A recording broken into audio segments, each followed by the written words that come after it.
बिस्मिल्लाहिर्रहमानिर्रहीम। अस्सलाम वालेकुम। Welcome to lecture 24 on forms of government. Forms of government में आज हम बात करेंगे मोनार्की पे, डेमोक्रेसी पे और डिक्टेटरशिप पे। ये एक लंबा लेक्चर है, इसलिए इसको हमने दो हिस्सों में तकसीम किया हुआ है। पहले हिस्से पे हम बात करेंगे मोनार्की, डेमोक्रेसी और डिक्टेटरशिप पे, और दूसरे हिस्से में हम बात करेंगे फाशिज्म पे, नाजिज्म पे और कम्युनिज्म पे। ये बड़ा इम्पोर्टेंट लेक्चर है क्योंकि इसमें डिक्टेटरशिप पे और फाशिज्म पे बहुत ज़्यादा क्वेश्चन पूछे गए हैं। तो इसको शुरू से आखिर तक तवज्जो के साथ देखिएगा। तो शुरू करते हैं आज का लेक्चर फॉर्म्स ऑफ गवर्नमेंट पे, जिस पे हम डिस्कस करेंगे मोनार्की, डेमोक्रेसी और डिक्टेटरशिप। सबसे पहले हम मोनार्की पे डिस्कस करते हैं। Monarchy is a political system in which supreme authority is vested in the monarch and individual ruler who functions as head of the state. ये मोनार्की जो है, ये एक शख्स का निज़ाम हुकूमत है जिसमें उस शख्स को मुकम्मल अथॉरिटी हासिल होती है, वो सॉवरियन होता है और वो हेड ऑफ द स्टेट के तौर पर इंडिविजुअली अपने फंक्शंस परफॉर्म करता है। The monarch's position is usually hereditary and most monarchies only allow male succession. ये मोनार्की जो है ये विरासती होती है, हेरिडिटरी होती है। इसमें किंग के बाद उसके बेटों में से कोई एक किंग बनता है, या उसकी फैमिली या उसके ब्लड रिलेशंस में से एक किंग बनता है, और नॉर्मली इसमें मेल सक्सेशन जो है वो होती है। उसका जो बेटा है उसको बनाते हैं हुक्मरान, और कुछ जगहों पे जो है वो फीमेल हेरिडिटरी भी होती है। तो monarchy is a rule of one person who governs according to his sweet will. Monarchy की जो टाइप्स हैं उसमें दो बड़ी टाइप्स हैं, जिसमें एक एब्सोल्यूट मोनार्की है। Absolute monarchy, the classic from the ruling state और नेशन बाय अ क्वीन और king holds unquestionable supreme power to rule. जो एब्सोल्यूट मोनार्की है उसमें जो हुक्मरान है उसके पास कुल्लो हम पावर होती है, एब्सोल्यूट पावर्स होती हैं। उसकी अथॉरिटी को कोई क्वेश्चन नहीं कर सकता, उसकी अथॉरिटी को कोई चैलेंज नहीं कर सकता। उसका फरमान ला का दर्जा रखता है, वो किसी भी किस्म की सजाएं दे सकता है, किसी भी किस्म की पार्डन कर सकता है। उसके इख्तियारात पे कोई लिमिट नहीं होती, वो एब्सोल्यूट अथॉरिटी के साथ हुक्मरानी करता है। दूसरी टाइप जो है that is called limited monarchy. Limited monarchy in which the power of the monarchy is limited by the peoples representative in parliament, the government और द कॉन्स्टिट्यूशन। लिमिटेड मोनार्की में parliament होती है और जो मोनार्क है वो टाइटुलर हेड होता है, और वो तमाम स्टेट का काम उसके नाम से होता है, लेकिन पार्लियामेंट मौजूद होती है, वो लॉज बनाती है, वो उसी तरीके से डिसीजन मेकिंग और पॉलिसी मेकिंग करती है। मोनार्क सिर्फ उसको ओवरसाइट करता है। Their limit states the monarchies are characterized differently such as constitutional monarchy, mixed monarchy and federal monarchy. जो लिमिटेड मोनार्की है उसकी आगे तीन किस्में हैं। पहली कॉन्स्टिट्यूशनल मोनार्की है, दूसरी मिक्स्ड मोनार्की है और तीसरी फेडरल मोनार्की। तो मोनार्की की दो किस्में हैं, एब्सोल्यूट मोनार्कीज और limited monarchy. Absolute monarchy in the world, presently there are 7 states in the world in which the head of the states hold the supreme power to rule such as. जो इस वक्त absolute monarchy है वो 7 states के अंदर है। ये वो स्टेट्स हैं जहां पे इस वक्त एब्सोल्यूट मोनार्की काम कर रही है। इन स्टेट्स में ब्रुनाई है, एस्वाटिनी है, अफगानिस्तान है, ओमान है, सऊदी अरेबिया है, वेटिकन सिटी है और यूनाइटेड अरब अमीराट्स। तो टोटल 7 कंट्रीज हैं इस वक्त जिनमें एब्सोल्यूट मोनार्की जो है वो पाई जाती है। Afghanistan and the Vatican City are ruled by the elected rulers. यहां पे मोनार्की जो है बाई इलेक्शन है। Vatican City is ruled by the Pope as its absolute ruler, but he is elected by the body of members. तो जो Vatican city है वहां का रूलर जो है वो इलेक्ट होता है। अमीर Haibatullah Akhundzada is the current de facto ruler of the present day Afghanistan. He captured the power of the state by toppling down the previous Afghan government in 2021 by Taliban forces. तो इन्होंने अखुंदजादा ने जो है इस वक्त जो हुकूमत बनाई हुई है वो भी मोनार्की है।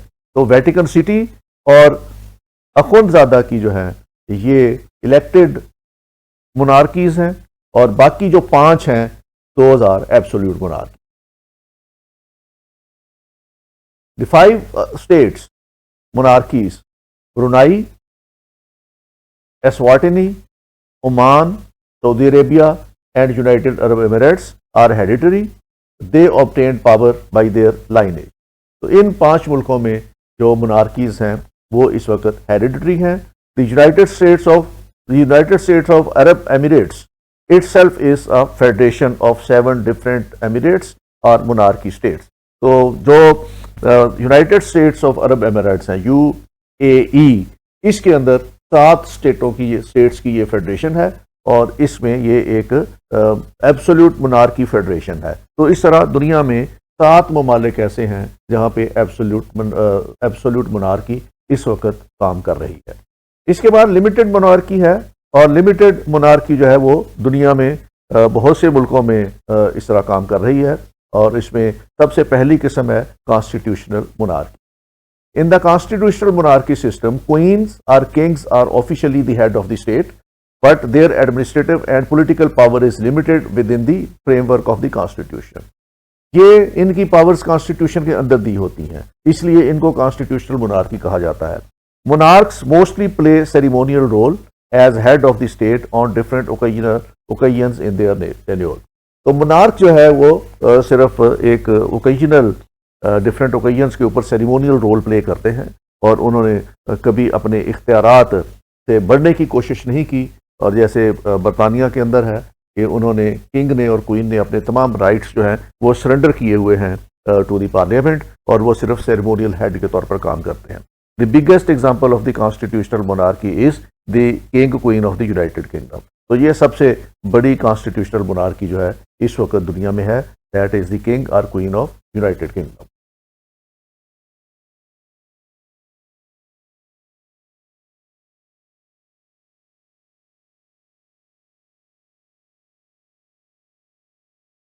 Following monarchies enjoy restricted powers, mostly limited to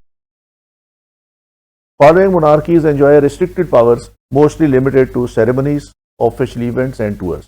तो दुनिया में जहाँ जहाँ पे इस वक्त लिमिटेड मोनार्कीज काम कर रही हैं उनमें kingdom of Belgium, Netherland, Denmark, Norway, Japan, Bhutan and kingdom of Thailand, इनमें इस वक्त लिमिटेड मोनार्कीज काम कर रही हैं। दुनिया में और मुल्क जहाँ पे इस वक्त कॉन्स्टिट्यूशनल मोनार्कीज काम कर रही हैं उनमें kingdom of Belgium, Netherland, Denmark, Norway, Japan, Bhutan और थाईलैंड शामिल है। तो कॉन्स्टिट्यूशनल मोनार्कीज दुनिया में बहुत से मुल्कों में इस वक्त काम कर रही हैं। Mixed monarchies A mixed monarchy state is not a totally autocratic or entirely democratic state. The power hangs between 2 types of government bodies. इसमें सिर्फ 2 मुल्कों में इस वक्त मिक्स्ड मोनार्कीज हैं, एक लिechtenstein और दूसरी Monaco are the prime examples of the mixed monarchies. The monarchies hold substantial power in the political and administrative system in those countries. तो यहाँ पे मोनार्क जो है वो पार्लियामेंट के साथ या दूसरों के साथ अपनी पावर शेयर करते हैं, इसलिए इनको मिक्स्ड मोनार्की कहा जाता है और ये मिक्स्ड मोनार्की सिर्फ 2 कंट्रीज में है, लिechtenstein में और मोनाको में। इस तरह फेडरल मोनार्कीज हैं। फेडरल मोनार्कीज में the federal system, the different state और territories have the right to apply localised rules and regulation for the state independently. इसमें जितनी स्टेट शामिल होती हैं फेडरल मोनार्कीज में, इसमें हर स्टेट के पास अपनी एक अलग मोनार्की है और पावर है।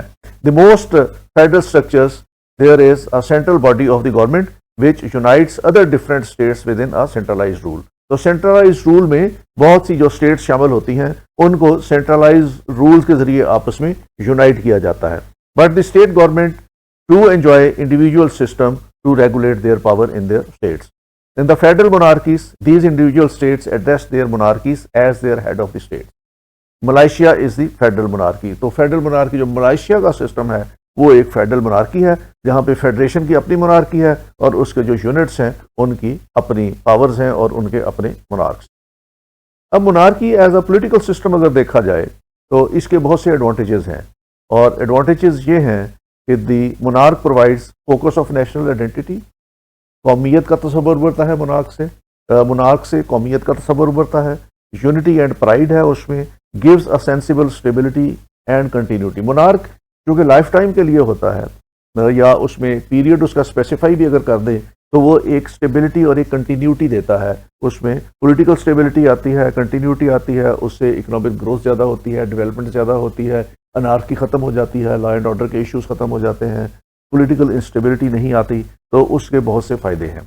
Officially recognises success and excellence and supports the ideal of military service. तो मोनार्क जो है वो एक वेलफेयर स्टेट का कॉन्सेप्ट है और उसकी मौजूदगी में कंट्रीज़ जो हैं वो पॉजिटिव डायरेक्शन में जाते हैं और वो पब्लिक वेलफेयर के काम होते हैं। उसमें लॉ एंड ऑर्डर सिचुएशन ख़राब नहीं होती, एक जैसी रहती है, पॉलिटिकल स्टेबिलिटी रहती है, लोगों को अपने जो परसूट्स हैं उनके लिए एक एम्पल एनवायरनमेंट और सिक्योर्ड एनवायरनमेंट मिल जाता है। तो इसलिए मोनार्की में जो कंट्रीज़ हैं उनमें चूँकि पॉलिटिकल क्योश नहीं होता या उसमें अनार्की नहीं आती, तो इसलिए वो ज़्यादा डेवलपमेंट की तरफ उनकी एप्रिशिएशन होती है या वो डेवलपमेंट की तरफ ज़्यादा उनका फोकस रहता है।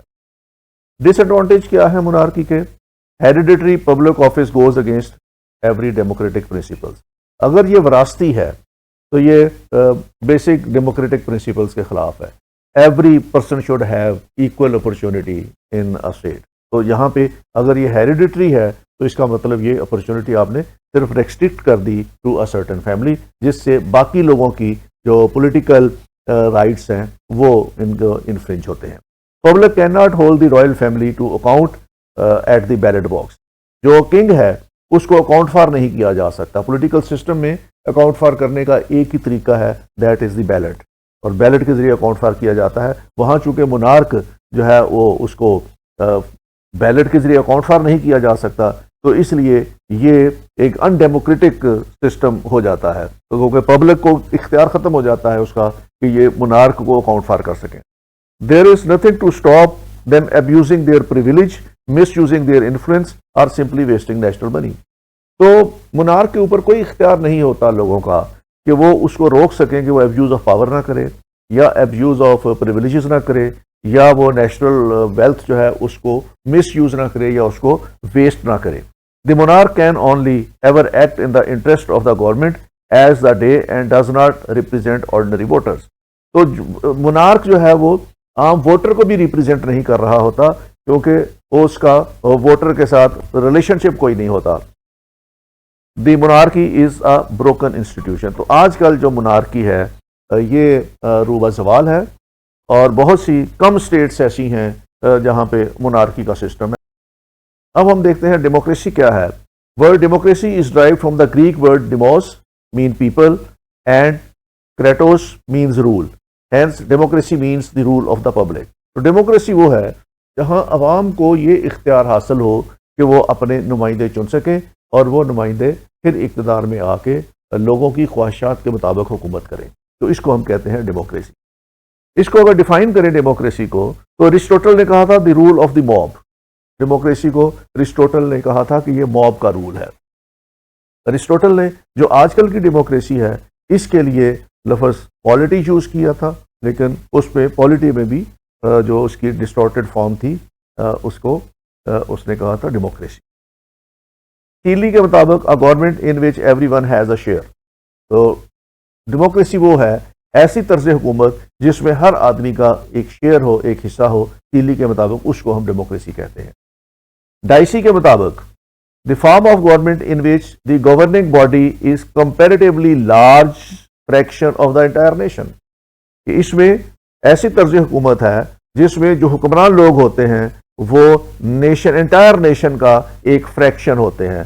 तो उस मतलब ये उसका कि जो नेशन में से चुने हुए लोग होते हैं वो आके हुकूमत करते हैं, तो उसको हम कहते हैं दैट इज डेमोक्रेसी।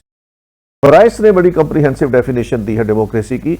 ब्राइस कहता है that form of government in which the ruling power of a state is largely vested not in a particular class और classes but the members of the community as a whole. कि ये ऐसा तर्ज हुकूमत है जिसमें हक हुक्मरानी एक खास तबके के पास नहीं होता, बल्कि ये मुकम्मल होल कम्युनिटी के पास होता है। The ruling power in the community belongs to the majority which is the only way of determining the will of the community. तो हक जो है रूलिंग का, ये उस पार्टी के पास होता है या उन लोगों के पास होता है जो मेजॉरिटी में हो, और इसी से हम कम्युनिटी की विल डिटर्मिन करते हैं कि लोग, और डाइसी के मुताबिक इसी से हम मेजॉरिटी से ही वहां पे विल ऑफ द कम्युनिटी जो है वो will of the community determine करते हैं, जिससे हमें पता चलता है कि लोगों की मेजॉरिटी क्या सोच रखती है और किस तरह के हुक्मरान बनाना चाहती है। इब्राहिम लिंकन के मुताबिक जो डेमोक्रेसी की डेफिनेशन दी है, democracy is government of the people, by the people and for the people.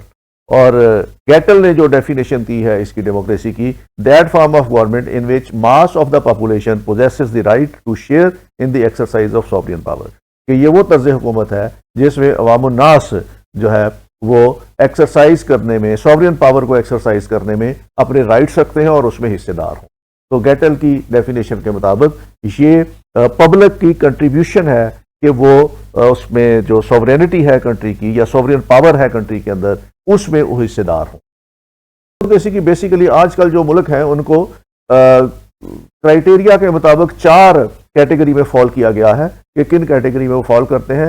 एक कैटेगरी है that is called full democracy. Full democracy UK, USA, Sweden में है। फिर फ्लॉड डेमोक्रेसी है जो इंडिया में है। उसके बाद हाइब्रिड रजीम है और उसके बाद अथॉरिटेरियन रजीम है। तो बेसिकली 4 कंट्रीज को 4 ग्रुपों में तकसीम किया गया है। यहाँ पे डेमोक्रेसी है, full democracy, flawed democracy, hybrid regime and authoritarian regime. अब हम इनकी डिटेल में आपको अगली स्लाइड्स में दिखाता हूं कि इनकी डिटेल में क्या है। फुल डेमोक्रेसी क्या है? Full democracy are countries where civil liberties and fundamental political freedoms are not only respected but also reinforced by the political culture. Full democracy countries वो हैं जहां पे सिविल लिबर्टीज दी गई हैं, फंडामेंटल राइट्स दिए गए हैं और फंडामेंटल फ्रीडम्स लोगों को दी गई हैं और उनकी रिस्पेक्ट भी की जाती है। ना सिर्फ रिस्पेक्ट की जाती है बल्कि वहां पॉलिटिकल कल्चर इस तरह के डेवलप किए गए हैं कि वो इन वैल्यूज को री-एनफोर्स भी करते हैं, सिविल लिबर्टीज को एनफोर्स करते हैं और फंडामेंटल पॉलिटिकल राइट्स को और फ्रीडम्स को री-एनफोर्स करते हैं। इस तरह की नेशंस में a valid system of government checks and balances, इनमें गवर्नमेंट के अंदर चेक्स एंड बैलेंसेस का एक सिस्टम मौजूद होता है, इख्तियारात की तकसीम का एक तरीकाकार मुकर्रर होता है और हर इदारा और हर शख्स अपने जो पावर्स हैं उनको अपने स्फीयर के अंदर रहते हुए वो एक्सरसाइज करता है और दूसरे के स्फीयर में कभी मुदाखलत नहीं करता। Independent judiciary whose decisions are enforced, judiciary वहां इंडिपेंडेंट होती है और वहां पे जो भी जुडिशल वर्डिक्ट आ जाए, फैसला आ जाए, उसकी फौरन तौर पर इंप्लीमेंटेशन होती है, उसको एनफोर्स भी किया जाता है। जुडिशरी इंडिपेंडेंट भी होती है, उसमें कोई दूसरा एक्सटर्नल इन्फ्लुएंस नहीं होता, उसमें कोई दूसरा इंटरफियरेंस नहीं करता उनके काम में और उनके किए हुए फैसले जो है वो तमाम लोग तस्लीम करते हैं और उसको एनफोर्स करते हैं। Government that functions adequately, government अपने फंक्शंस मुकम्मल तौर पर गैर जानबदारी के साथ और अवाम की ख्वाहिशात के मुताबिक करती है। Diverse and independent media, media वहां पे आज़ाद होता है और मीडिया पे किसी किस्म की कोई कदगन नहीं होती, ना लोगों की फ्रीडम ऑफ एक्सप्रेशन के ऊपर कोई पाबंदी होती है, ना उनको किसी किस्म की कोई इंटरफियरेंस का सामना करना पड़ता है, ना स्टेट उनके काम में इंटरफियर करती है। These nation only limited problems in democratic functioning, तो इन मुल्कों के अंदर जमहूरियत को काम करने के लिए किसी किस्म का कोई मसला दरपेश नहीं होता। इसको हम कहते हैं फुल डेमोक्रेसीज। और फुल डेमोक्रेसीज जो है वो हमें मिलेगी, बरतानिया में मिलेगी, यूएसए में मिलेगी, स्वीडन में मिलेगी, स्कैंडिनेवियन कंट्रीज में मिलेगी। तो ये कंट्रीज जो है वो जमहूरी जितनी भी इनके पास पावर्स हों उन पे बिलीव करते हैं। तो इन डेमोक्रेसीज के अंदर इनकी फंक्शनिंग में या किसी किस्म के तरीकाकार में या कार्य सरकार में किसी किस्म का कोई मसला कभी पैदा नहीं होता और जो भी अगर कोई इशू क्रॉप अप होता है तो ये अपने कॉन्स्टिट्यूशन के मुताबिक उसको रिजॉल्व कर लेते हैं।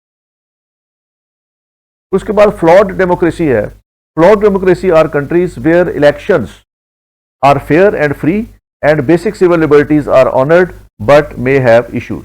ये वो कंट्रीज हैं जहां वो इलेक्शन का प्रोसेस तो फेयर होता है, इलेक्शन होते भी हैं, टाइम पे इलेक्शन होते हैं और पॉलिटिकल पार्टीज को उसमें हिस्सा लेने की इजाजत भी होती है, लेकिन इनके पास कुछ पॉलिटिकल इश्यूज होते हैं।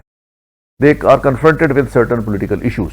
These countries can have significant faults in other democratic aspects including, इसकी डेमोक्रेसी के अंदर कुछ फॉल्ट्स रहते हैं, इंतहाई कोशिश के बावजूद भी इनके मुल्कों में जो डेमोक्रेसीज हैं, इनके अंदर किसी न किसी सतह पे फॉल्ट्स मौजूद हैं, इसलिए इनको फ्लॉड डेमोक्रेसीज कहते हैं।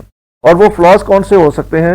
अंडर डेवलप्ड पॉलिटिकल कल्चर, कि पॉलिटिकल कल्चर इनका पूरे तरीके से डेवलप नहीं किया होता, वहां पे कुछ पार्टीज को हिंड्रेंस का सामना करना पड़ सकता है, कुछ सिस्टम्स इनके वीक हो सकते हैं, कहाँ टॉलरेंस का इशू हो सकता है, वहाँ पे सियासी बुनियादों पर एक दूसरे के साथ इंतकाम का जज्बा हो सकता है। तो पॉलिटिकल कल्चर वहाँ पे पूरी तरीके से डेवलप नहीं किया होता। Low level of participation in politics, politics में पार्टिसिपेशन लोगों की कम होती है, टर्नआउट कम होगा वोटिंग का, लोग पॉलिटिकल प्रोसेस में कम हिस्सा लेंगे, जो पार्लियामेंट के अंदर एक्टिविटीज चल रही हैं या लॉ बन रहे हैं उनके बारे में लोगों की दिलचस्पी कम होगी। तो इस तरह के इश्यूज वहां पे क्रॉप अप हो सकते हैं। Issues in functioning of governance, governance के इशू हो सकते हैं, वहां पे माइनॉरिटीज के इशू हो सकते हैं, लॉ एंड ऑर्डर की इन्फोर्समेंट के इश्यूज हो सकते हैं, लॉ एंड ऑर्डर मेंटेनेंस के इशू हो सकते हैं। तो इस तरह के इशू सियासी बुनियादों पर डेवलप हो सकते हैं। मीडिया फ्रीडम इन्फ्रिंजमेंट, मीडिया पे पाबंदी हो सकती है, मीडिया के काम में रुकावट डाली जा सकती है, मीडिया जो है वो पॉलिटिकल ग्रुप्स के अंडर प्रेशर आ सकता है, तो उसके ऊपर स्टेट की तरफ से उन मीडिया के खिलाफ कदगन लग सकती हैं, या वो अनअनाउंस्ड उनके ऊपर प्रेशर्स हो सकते हैं। Minor suppuration of political opposition and critics, जो उसके क्रिटिक्स हैं उनकी सुपरेशन हो सकती है, उनके खिलाफ कार्रवाइयां हो सकती हैं, या जो उनके पॉलिटिकल अपोजिशन है स्टेट की तरफ से उनके खिलाफ कार्रवाइयां हो सकती हैं। तो इसको हम कहते हैं कि ये फ्लॉड डेमोक्रेसी है। और इंडिया जैसा मुल्क जो है उसको इस कैटेगरी में डाला हुआ है, फ्लॉड डेमोक्रेसी की कंट्री। अगली जो डेमोक्रेसी की है स्टेट्स हैं वो है hybrid regime. Hybrid regime are countries with regular electoral frauds preventing them from being fair and free democracies. ये यहाँ पे इलेक्शन के नाम पे फ्रॉड होते हैं, यहाँ पे फ्री एंड फेयर इलेक्शन नहीं होते, यहाँ पे पॉलिटिकल पार्टीज को सही तरीके से काम करने की इजाजत नहीं होती। एक पॉलिटिकल पार्टी को क्रश किया जाता है ताकि दूसरी पार्टी का रास्ता जो है वो क्लियर हो जाए। तो इस तरह के फ्रॉड्स होते हैं इलेक्शन के अंदर। फ्रॉड्स, किसी को हिस्सा नहीं लेने देना, उस पर पाबंदियां लगा देना, किसी को हिस्सा लेने की इजाजत दे देना, तो ये सारी चीजें जो है ये हाइब्रिड रिजीम के अंदर होती हैं। These country commonly have government that apply pressure on political opposition. इसमें गवर्नमेंट जो है वो पॉलिटिकल अपोजिशन को क्रश करके रखती है, उनको प्रेशराइज करके रखती है, हर स्टेज के ऊपर उनके पॉलिटिकल प्रोसेस के अंदर रोड़े अटका के रखती है। नॉन इंडिपेंडेंट जुडिशरी हैंडपिक्ड होती है, इंडिपेंडेंट नहीं होती, वो प्रो गवर्नमेंट होती है और इसलिए वो प्रो गवर्नमेंट डिसीजन भी हमेशा देती है। Wide spread corruption, political parties जो है ये करप्शन में शामिल होती हैं, शरीक होती हैं, और इक़्तिदार में आने के बाद उनकी कोशिश होती है कि जितनी भी पावर अमेस कर लें, जितनी भी वेल्थ अमेस कर लें, जितने भी रूल्स रेगुलेशंस कवानीन और कॉन्स्टिट्यूशन अपनी मर्जी के बना सकें, तो वो इस काम में लगे रहते हैं। Harassment and pressure placed on the media, media जो उनके खिलाफ हो उसके ऊपर वो हमेशा उसको प्रेशराइज करके रखते हैं। मीडिया हाउसेज पे हमले हो जाएंगे, मीडिया हाउसेज को थ्रेट किया जाएगा, सहाफ़ियों को थ्रेट किया जाएगा, उनके ऊपर पर्चे हो जाएंगे, उनको हरास किया जाएगा। जो अपोनेंट के सहाफ़ी हैं, जो गवर्नमेंट की मुखालफत में होंगे सहाफ़ी, उनके साथ ये तमाम टैक्टिक्स इस्तेमाल किए जाएंगे और उनकी साइलेंसिंग ऑफ वॉइस की पूरी कोशिश की जाएगी कि उनकी आवाज़ को बंद कर दिया जाए। अनेमिक रूल ऑफ लॉ नहीं होगा, जो मुख्तलिफ तबकात होंगे, सेगमेंट्स होंगे, वो उनको ला से बालातर हो जाएंगे। हुकूमत के अपने जो पार्टी के वर्कर हैं वो ला से बालातर हो जाएंगे, और जो अपोनेंट हैं उनके ऊपर चुन चुन के उनके ऊपर लॉ अप्लाई किया जाएगा। तो रूल ऑफ लॉ नहीं होगा। कुछ लोग जो है वो लॉ से एग्जेम्प्ट हो जाएंगे, और कुछ लोग ऐसे होंगे जो अपोजिशन में हैं, जिनको बहुत ज़्यादा शिद्दत के साथ जो है वो उनके ऊपर लॉ इन्फोर्स किया जाएगा। मोर pronounced faults than flawed democracies in the realm of underdeveloped political culture. Political culture में फ्लॉज की जगह पे फॉल्ट होंगे। Low level of participation in politics, लोग सियासत में हिस्सा नहीं लेते, लोग टर्नआउट वोट डालने नहीं जाएंगे, टर्नआउट लो होगा, लॉज बन रहे होंगे, लोगों को कुछ पता नहीं होगा कौन से लॉ बन रहे हैं, वो कभी उसमें पार्टिसिपेट नहीं करेंगे, वो कभी उसमें डिबेट नहीं करेंगे, वो कभी ये उसमें अपना इन्फ्लुएंस नहीं करने की कोशिश करेंगे कि लॉ गलत बन रहे हैं या सही बन रहे हैं, कभी उस डिबेट के अंदर नहीं आएंगे। और अगर गलत लॉज भी बन रहे हैं, पार्लियामेंट अपनी मर्जी के लॉज भी बना रही है, तो ये इनकी एक क्रिमिनल साइलेंस रहेगी उसके ऊपर, और कभी उसके खिलाफ प्रोटेस्ट नहीं करेंगे। Issues in the functioning of government, government के फंक्शनिंग के बहुत इश्यूज होते हैं, गवर्नेंस के बहुत इशू होते हैं, गवर्नेंस कभी पब्लिक तवक्कुआत के मुताबिक नहीं होती इनकी, इसलिए इस डेमोक्रेसी को हम कहते हैं कि ये हाइब्रिड डेमोक्रेसी है। इसके बाद अगली है authoritarian regimes. Authoritarian regimes are countries where political pluralism is non existent और सीवियरली लिमिटेड। इसमें सियासत बराए नाम होती है। These nations are often absolute monarchies or dictatorships, may have some conventional institution of democracy but with meager significance. इनके democracy के institution तो होते हैं, इनके अंदर पार्लियामेंट भी होगी, इनके अंदर असेंबली भी होगी, इनके अंदर एक वजीर आजम भी होगा, लेकिन उसके ऊपर एक अथॉरिटेरियन रजीम होगी, एक डिक्टेटर बैठा होगा जो ये बावर कराएगा लोगों को कि मैं जमहूरियत हूं और मेरे नीचे देखो पार्लियामेंट भी मौजूद है, मेरे नीचे वजीर आजम भी मौजूद है और मुल्क जो है वो जमहूरी तरीके से चल रहा है। इसमें जमहूरियत बिल्कुल नहीं होगी, ये अथॉरिटेरियन रजीम होगा। उन्होंने बराए नाम लोगों को दिखाने के लिए कुछ इंस्टीट्यूशंस बनाए हुए होंगे जिनको वो कहेंगे ये देखें हमारे मुल्क के अंदर जमहूरियत है। इन पे अंदर infringement and abuse of civil liberties are commonplace. इस तरह की जो अथॉरिटेरियन रजीम होगी उसमें सिविल लिबर्टीज की एब्यूज और इन्फ्रिंजमेंट बहुत ज्यादा होगी। लोगों के ह्यूमन राइट्स नहीं होंगे, लोग अपने ह्यूमन राइट्स के लिए किसी फोरम पे नहीं जा सकते होंगे। Elections if they take place are not fair और फ्री। अगर इलेक्शन अव्वल तो होंगे नहीं, अगर हो जाए तो वो फेयर एंड फेयर नहीं होंगे, फ्री एंड फेयर नहीं होंगे और उसमें शैम इलेक्शंस होंगे।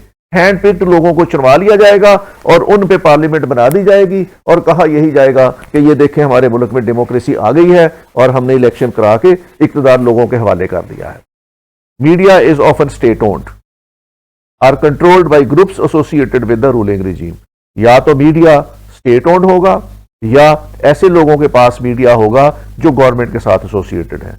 मीडिया हाउसेस सारे जो हैं वो गवर्नमेंट की बी टीम के तौर पर काम कर रहे होंगे। जुडिशरी इज नॉट इंडिपेंडेंट, वहां पे जुडिशरी भी इंडिपेंडेंट नहीं होती और जुडिशरी वही फैसले करती है जो हुकूमत के फायदे में हो, या हुकूमत जिस तरह के फैसले चाहती हो जुडिशरी उस तरह के फैसले कर देती है। Censorship and suppression of government criticism are commonplace. तो ऐसे हुकूमतें जो हैं इनमें या तो सेंसरशिप होगा कि लोगों तक सही खबरें ना जाए, या फिर गवर्नमेंट जो है वो अपने क्रिटिसिज्म जो उसके ऊपर होता है उसको सुप्रेस करेगी ताकि अखबारों में, मीडिया पे, बाकी जगहों पे गवर्नमेंट के खिलाफ किसी किस्म की कोई, या गवर्नमेंट की पॉलिसियों के खिलाफ या गवर्नमेंट के एक्शंस के खिलाफ किसी किस्म की क्रिटिसिज्म ना हो। तो ऐसे मॉडल को जहां पे लोगों की आवाज को दबाया जाए, यहां पे फ्रीडम ऑफ मीडिया ना हो, फ्रीडम ऑफ इस असेंबली तक ना हो, तो उस तरह का मॉडल जो होता है उसको हम कहते हैं दैट इज अथॉरिटेरियन रिजीम। अब डेमोक्रेसी के कैरेक्टरिस्टिक्स क्या हैं? डेमोक्रेटिक इंस्टीट्यूशंस हो, डेमोक्रेटिक वैल्यूज हो, डेमोक्रेटिक प्रैक्टिस हो, लोगों का फ्रीडम ऑफ थॉट हो, फ्रीडम ऑफ एक्सप्रेशन हो, फ्रीडम ऑफ असेंबली हो। तो ये पहला कैरेक्टरिस्टिक्स है डेमोक्रेसी का, जहां पे पॉलिटिकल पार्टीज को काम करने की आज़ादी हो। इवन अगर वो आपके नजरियाती तौर पर आपके मुखालिफ भी हो तो उसको काम करने की आज़ादी हो। पॉलिटिकल इंस्टीट्यूशंस हो और वैल्यू सिस्टम हो, पॉलिटिकल कल्चर हो मुआशरे के अंदर, तो वो पहली उसकी कैरेक्टरिस्टिक्स है डेमोक्रेसी का। Opposition and competitive parties, opposition भी हो और पार्टीज ऐसी हो जो आपस में एक दूसरे के साथ कम्पीट भी करती हो। हर पार्टी का अपना एक मैनिफेस्टो हो और उस मैनिफेस्टो की बुनियाद पर जाके वो इलेक्शन में लोगों से अपने लिए वोट लें और जो अक्सरियत वोट लेके आ जाए उसको हक हुक्मरानी हो। तो ये अपोजिशन भी हो और कंपटीशन भी हो। Free press and media, media आज़ाद हो, फ्रीडम ऑफ एक्सप्रेशन हो, फ्रीडम ऑफ थॉट्स हो। तो जहां मीडिया पे पाबंदियां ना हो किसी भी किस्म की, मीडिया जो देख रहा है वो रिपोर्ट करे और मीडिया भी किसी किस्म का कोई बायस ना शो करे, और मीडिया भी जो एक्चुअल चीज है, जो फैक्ट पे बेस्ड चीजें हैं, वो पब्लिक के सामने लेके आए। Majority rule with respect of for the minority, rule majority का हो लेकिन उसमें माइनॉरिटीज के जितने भी राइट्स हैं वो प्रोटेक्ट हो रहे हो। माइनॉरिटीज को किसी किस्म का कोई फियर ना हो, माइनॉरिटीज को किसी किस्म की सुप्रेशन का सामना ना करना पड़े। कॉन्स्टिट्यूशनल गवर्नमेंट और गवर्नमेंट कॉन्स्टिट्यूशन के मुताबिक चलाई जाए, कॉन्स्टिट्यूशन से हट के कोई काम ना किया जाए। फंडामेंटल राइट्स जो है उसमें मौजूद होते हैं, प्रोटेक्ट होते हैं। Maximisation of quality and free and fair election. तो सबसे बड़ा खासा जो है कैरेक्टरिस्टिक्स ऑफ डेमोक्रेसी में वो है कि फ्रीडम होनी चाहिए फ्री एंड फेयर इलेक्शंस की। आपके इदारे इतने मजबूत होने चाहिए कि वो free fair and impartial election जो है वो करा सकें, और वो इलेक्शन ऐसे हों जिनको पब्लिक एट लार्ज भी तस्लीम करे कि इलेक्शन जो है वो फेयर हुए हैं, और जो हारने वाले हैं वो भी तस्लीम करें कि हमारे साथ कोई ज्यादती नहीं हुई और इलेक्शन फेयर हुए हैं। Absence of social, economic, cultural and regional distinction on the basis of clan, caste, clan, creed, sex, nationality, color and religion. लोगों में रूल ऑफ लॉ इंप्लीमेंट होना चाहिए।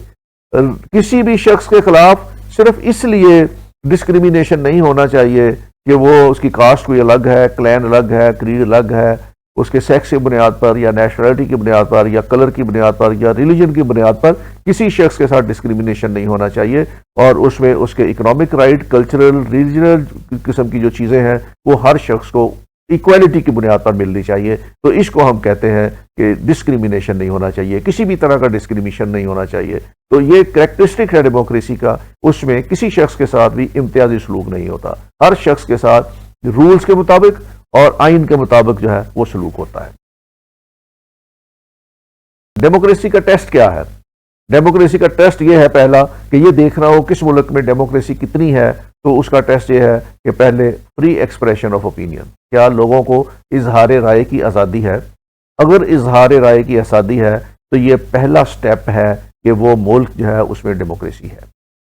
Right of the people to change the government through vote, लोगों के पास क्या ये इख्तियार है कि वो वोट के जरिए हुकूमत चेंज कर सकते हैं, या हुकूमत जो है कोई और वसाइल यूज कर रही है हुक्मरानी में रहने के लिए और शेम इलेक्शन करा देती है, या इलेक्शन चेंज के रिजल्ट जो है वो चेंज करा देती है? अगर इस तरह की चीज है तो फिर वो डेमोक्रेसी नहीं है। अगर लोगों को ये यकीन है कि हम अपने वोट से हुकूमत चेंज कर सकते हैं तो फिर वहां डेमोक्रेसी है। अगर लोगों को ये यकीन ही नहीं है कि हम हुकूमत वोट से ला सकते हैं या वोट से चेंज कर सकते हैं तो फिर वो डेमोक्रेसी नहीं है। इक्वालिटी बिफोर द लॉ, तमाम सिटीजन लॉ के सामने बराबर हो, कोई पावरफुल ना हो, लॉ से पावरफुल कोई ना हो, कोई ऐसा शख्स ना हो जो जुर्म करके बच जाए और लॉ जो है उसको अपनी ग्रिप में ना ले सकता हो। Protection of rights of the individual, equal opportunities for common man and people, free from fear and terror, लोगों को किसी किस्म का खौफ ना हो, किसी किस्म का उनके पास फियर ना हो, टेरर ना हो, कोई ऐसे ग्रुप्स ना हो मुआशरे के अंदर जो हुकूमत से ताकतवर हो और वो लोगों को टेरराइज करते फिरें। वहां पे नॉन स्टेट एक्टर्स ना हो जो गवर्नमेंट की रेट को चैलेंज कर सकते हो। तो ये है टेस्ट डेमोक्रेसी का।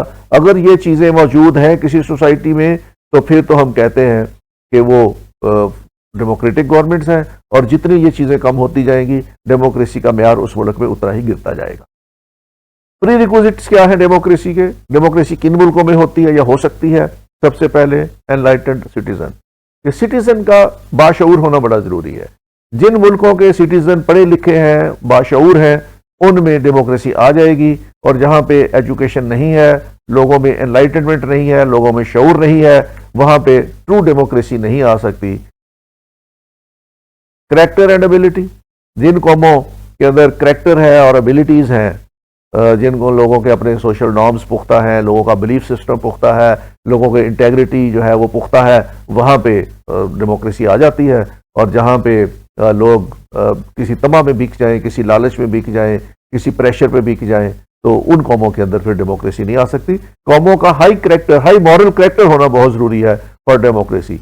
जो कंट्रीज मॉरल करैक्टर में हाई नहीं है उनके अंदर डेमोक्रेसी नहीं आ सकती, ना पनप सकती है ना आ सकती है। विजिलेंस, विजिलेंस मीन्स कि जो लोग बाखबर हैं अपने ह्यूमन राइट्स के बारे में, अपने पॉलिटिकल राइट्स के बारे में, अपने सोशल राइट्स के बारे में, वो अपने राइट्स ले सकते हैं। और जो लोग विजिलेंट ना हो वो किसी भी किस्म के अपने राइट के लिए न तगोदो करते हैं न उनको राइट्स मिलते हैं। टॉलरेंस एंड रिस्पॉन्सिबिलिटी, जिन कौमों में बर्दाश्त का जज्बा हो डेमोक्रेसी वहीं पनप सकती है।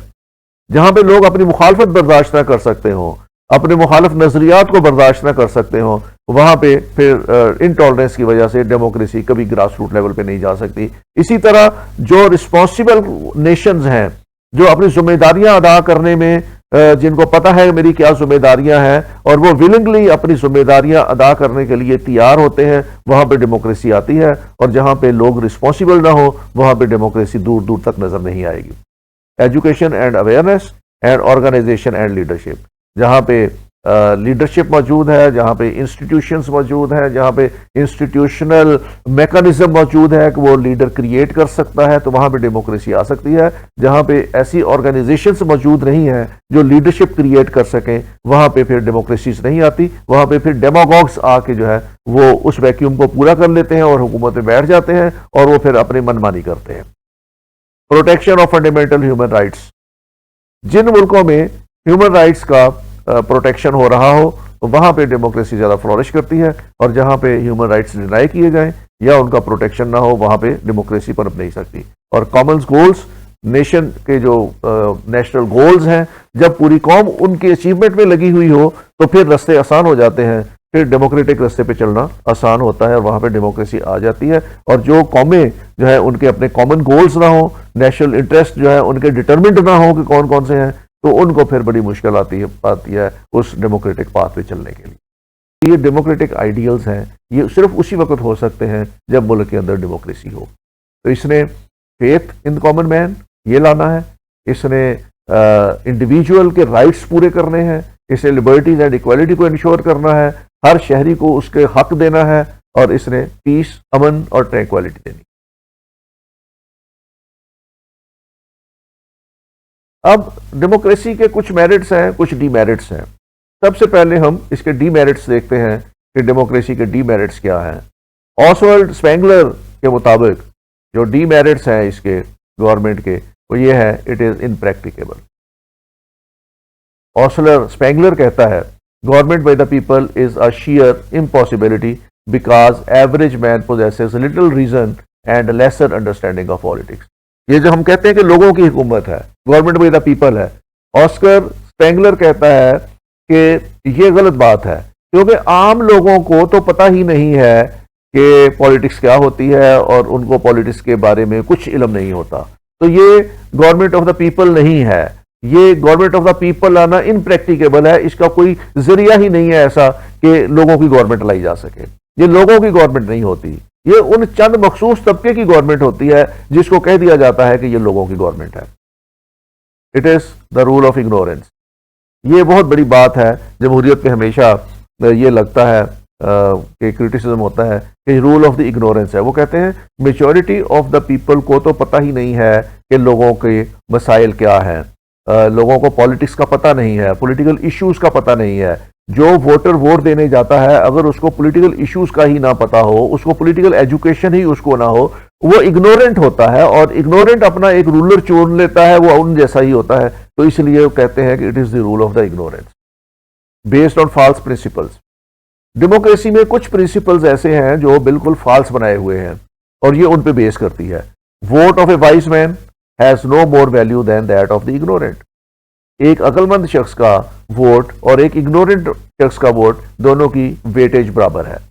इसमें क्वालिटेटिव चीज नहीं है, क्वांटिटेटिव चीजें हैं सारी। Wrong perception that every person is fit to perform government functions, ये भी एक परसेप्शन गलत है कि जिसके पास अददी अक्सरियत है वो सही गवर्नमेंट चला लेगा या अच्छी गवर्नमेंट चला लेगा। हो सकता है उसमें गवर्नमेंट चलाने की कैपेबिलिटीज ही मौजूद ना हो और उसको अक्सरियत वोट दे रही हो। तो ये भी रॉन्ग परसेप्शन है कि हर शख्स जो है उसको हुकूमत चलाने का तजर्बा होता है और वो हुकूमत चला सकता है। प्रिंसिपल्स ऑफ टेरिटोरियल रीओरिएंटेशन, इसमें ये भी है कि आपने हर टेरिटरी से एक लीडरशिप लेनी है। तो अगर एक टेरिटरी में लीडरशिप का फुकदान है या लीडरशिप है ही नहीं या ऐसे लोग ही मौजूद नहीं है, लेकिन टेरिटोरियल रिप्रेजेंटेशन की वजह से आपको वहां से लीडरशिप लेनी है, तो फिर आपको क्वालिटी पे कंप्रोमाइज करना पड़ता है। रूल ऑफ द मेजॉरिटी, इसमें चूंकि रूल ऑफ मेजॉरिटी है तो इसमें आपने लुक करते हैं आप क्वांटिटी को देन क्वालिटी। आप क्वांटिटी देखते हैं, एक ही हलके के अंदर दो उम्मीदवार खड़े हैं, एक बहुत पढ़ा लिखा उम्मीदवार है और एक कम पढ़ा लिखा उम्मीदवार है। कम पढ़ा लिखा उम्मीदवार ज्यादा वोट ले लेता है और वो असेंबली का मेंबर बन जाता है, और जो ज्यादा अच्छा सिटीजन है, ज्यादा अच्छा पढ़ा लिखा आदमी है, ज्यादा मौजू है, उसको वोट कम मिलते हैं तो वो असेंबली में नहीं जाता। तो यहाँ पे क्वालिटी नहीं देखी आपने क्वांटिटी देखी है, और जहां पे आप क्वांटिटी को फोकियत दें ओवर द क्वालिटी तो वहां पे रूल अच्छा नहीं हो सकता। तो डेमोक्रेसी की सबसे बड़ी फॉल्ट ये है कि ये सिर्फ क्वांटिटी को देखती है, क्वालिटी को नहीं देखती। अगला डीमेरिट इसका यह है कि democracy is impossible because good citizen don't exist anywhere. अच्छे शहरी हर जगह नहीं होते। शहरियों ने गवर्नमेंट को चुनना है, शहरियों ने अपनी लीडरशिप को चुनना है। अगर अच्छे सिटीजन नहीं हैं तो फिर वो अच्छे लोगों को नहीं चुनेंगे।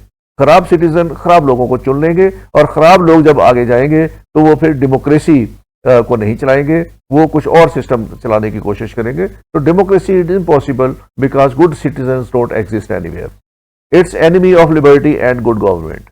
डेमोक्रेसी जो है वो लिबर्टी की और गुड गवर्नेंस की इसलिए एनिमी है कि जब वहां पे आप कंपटीशन करके आगे जाते हैं तो जिन लोगों से आप इलेक्शन जीत के आगे गए हों वहां से जाके फिर बहुत से मुल्कों में ऐसा देखने में आया है कि उनको फिर आप सुप्रेस करते हैं। जिन्होंने आपके खिलाफ वोट डाले हों उनको सुप्रेस करते हैं, उनकी लिबर्टीज को कर्टेल करने की कोशिश करती हैं, उनके ऊपर फिर आप रियासती तशद्दुद करते हैं, तो यहाँ से फिर गवर्नेंस आपकी खराब होना शुरू हो जाती है। Modern democracy is capitalist and imperialist.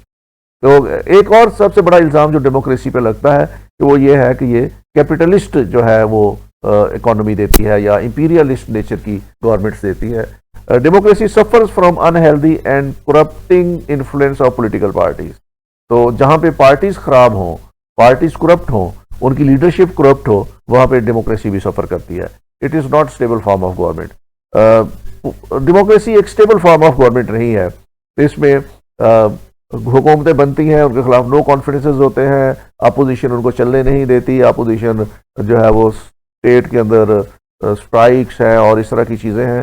तो इनस्टेबल रहती है गवर्नमेंट, इनस्टेबल रहती है under the pressure of the opposition and under the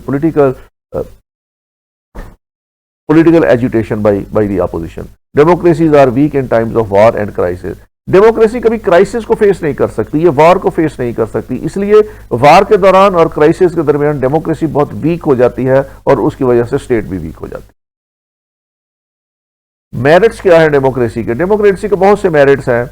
welfare of the people है, बेस्ड ऑन इक्वालिटी है, लिबर्टी एंड फ्रेटर्निटी है, एफिशिएंट गवर्नमेंट है, स्टेबल गवर्नमेंट हो सकती है। इसमें अगर थोड़ी सी पॉलिटिकल मैच्योरिटी हो तो हुकूमत 5 साल पूरे कर लेगी।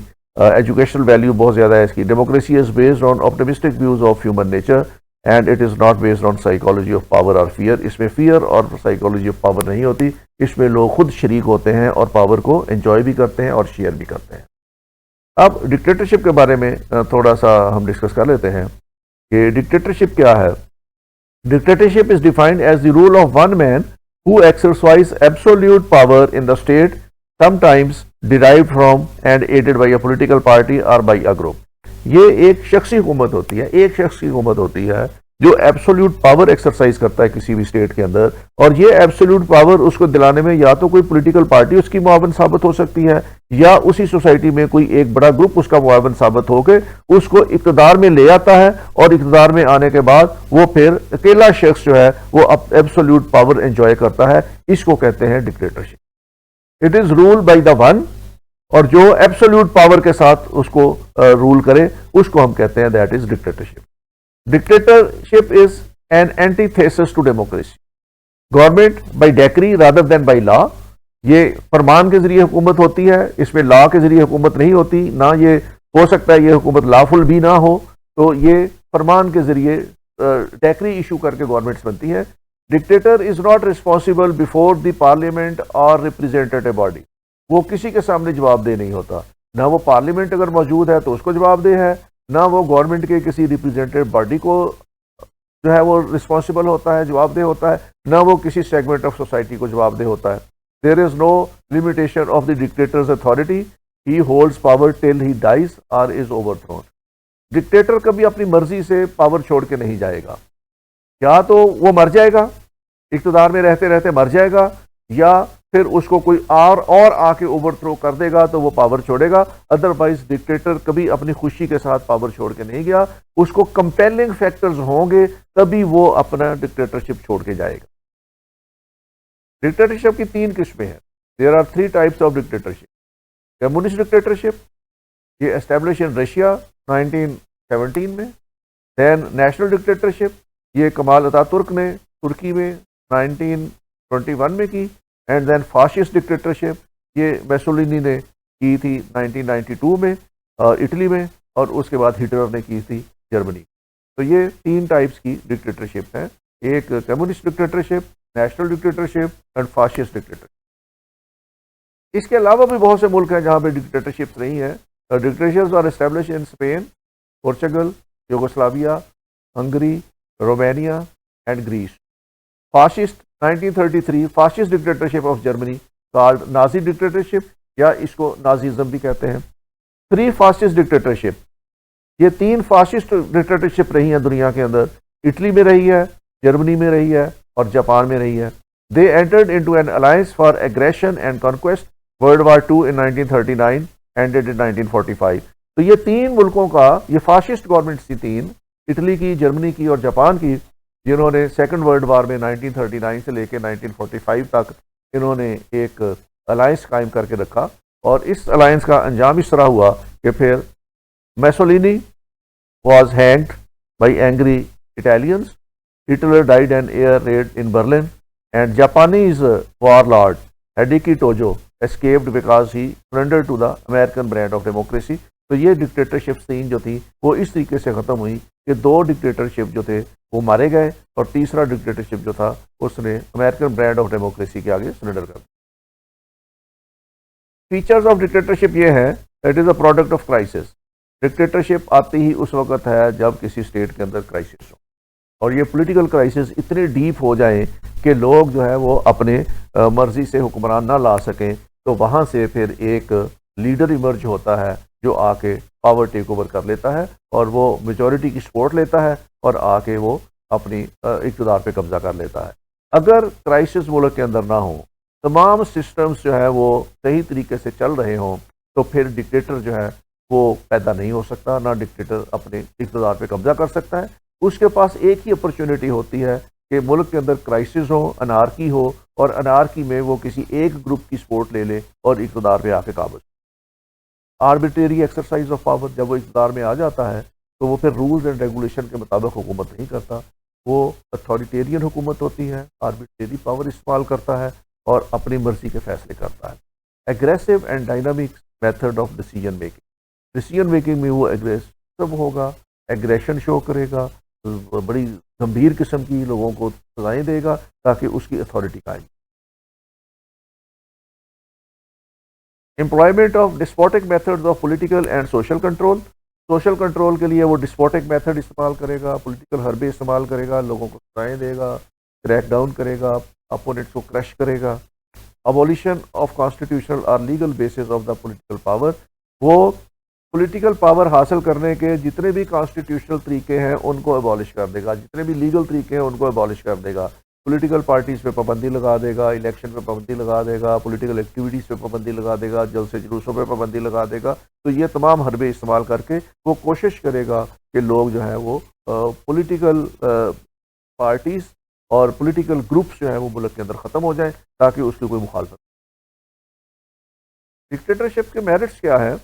Dictatorship regards the state as an end the individual as a mean. ये टोटलिटेरियन गवर्नमेंट होती है, ये लफ्ज़ याद रखें, टोटलिटेरियन कंट्रोल होता है जिसमें इंडिविजुअल की कोई हैसियत नहीं होती, स्टेट को ज़्यादा रिस्पेक्ट दी जाती है और स्टेट के मुकाबले में इंडिविजुअल्स के राइट्स जो हैं वो डिनाई किए जाते हैं। स्टेट को फोकियत मिलती है, इंडिविजुअल को कोई फोकियत नहीं। Everything and regulate every activity, तो स्टेट जो है वो हर एक्टिविटी जो है उसको रेगुलेट करती है और स्टेट के लिए ही सारा कुछ होता है, इंडिविजुअल के राइट्स को ज़्यादा तवज्जो नहीं। Dictatorship is based on force and violence and not on discussion and argument. तो वहाँ पे वायलेंस है, फोर्स है, अथॉरिटी है, उसके ज़रिए हुकूमत चलाई जाती है। किसी भी किस्म का आर्गूमेंट या किसी भी किस्म की दलील या किसी किस्म की डिस्कशन या मुशावरत जो है उसका हिस्सा नहीं। Dictatorship leads to apathy in public life. Fascist dictatorship spreads war and aggression. Dictatorship जो फाशिज्म है उसकी तो बेस ही ये है कि वॉर्स की जाए और एग्रेशन दुनिया में पैदा किया जाए और उन वॉर्स और एग्रेशन के नतीजे में अपनी स्टेट की टेरिटरी को बढ़ाया जाए और अपने इक़्तिदार को तूल दी जाए। Dictatorship is not a permanent, dictatorship इसलिए परमानेंट इंस्टीट्यूशन नहीं है कि ये एक टेम्परेरी फेज होता है। एक शख्स उठ के इक़्तिदार पे कब्जा करता है, जब उसका कब्जा खत्म होता है तो nations then again revert to the political system, और उस तरह डिक्टेटरशिप जो है वो फर्दी होती है, उस फर्द के बाद वो ऑटोमेटिकली खत्म होती है।